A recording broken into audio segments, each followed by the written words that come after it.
हाय दोस्तों, मैं आपका अनुप कुमार वाचस्पति। दोस्तों, आज हम एक बहुत ही विशेष व्यक्ति के बारे में बात करने जा रहे हैं दोस्तों, जिसके नाम से 12 जनवरी 12th ऑफ जनवरी का डे समर्पित है। वो है स्वामी विवेकानंदा, जो 12th ऑफ जनवरी को उनकी जयंती मनाई जाती है। दोस्तों, स्वामी विवेकानंदा के बारे में तो सब जानते हैं। उन्होंने बहुत ही ज़्यादा बड़े मतलब और बहुत ही उच्च स्तर का धार्मिक दर्शन दिया।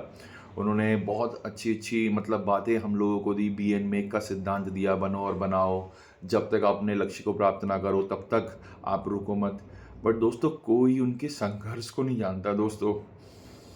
जब आपको स्वामी विवेकानंदा का संघर्ष पता चलेगा ना, कि उनकी लाइफ में वो किस तरह से इतने उच्च स्तर के धार्मिक दर्शन पर पहुंचे, दोस्तों आपको बहुत प्रेरणा मिलेगी, बहुत प्रेरणा मिलेगी। दोस्तों, आप जानते हैं, आप तो सिर्फ ये जानते हैं कि उनका मिलन जो था वो रामकृष्ण परमहंस के साथ हुआ था। आध्यात्मिक दर्शन का ज्ञान उनको वहां से मिला। बट आप जानते हैं दोस्तों, उस समय उनका जीवन कितना चुनौती और कठिनाइयों से भरा था। दोस्तों, 1884 के आसपास उनके फादर जो थे, जो एक बहुत बड़े एडवोकेट थे, उनका अचानक निधन हो गया था। और ये सारे के सारे लोग जो थे जॉइंट फैमिली में रहते थे। उनके निधन के बाद उनकी फैमिली को बहुत दिक्कतों का सामना करना पड़ा, क्योंकि जो तारकनाथ दत्त थे, जो उनके चाचा थे, और जो उनकी जो चाची थी ज्ञानदा सुंदरी, तो उन्होंने केस कर दिया था और उनको घर से बाहर निकाल दिया था विवेकानंदा को। उनका परिवार अचानक बहुत बड़ी गरीबी के चपेट में आ गया था दोस्तों। इतनी दिक्कत थी दोस्तों कि खाने के लिए उनके पास नहीं होता था।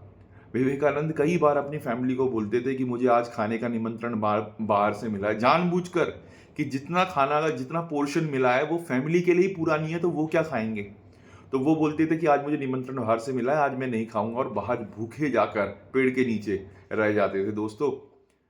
और उनको बहुत संघर्ष करना पड़ा था नौकरी ढूंढने के लिए। बट वो बहुत नॉलेजेबल व्यक्ति थे, उस समय के बहुत नॉलेजेबल व्यक्तियों में से एक थे।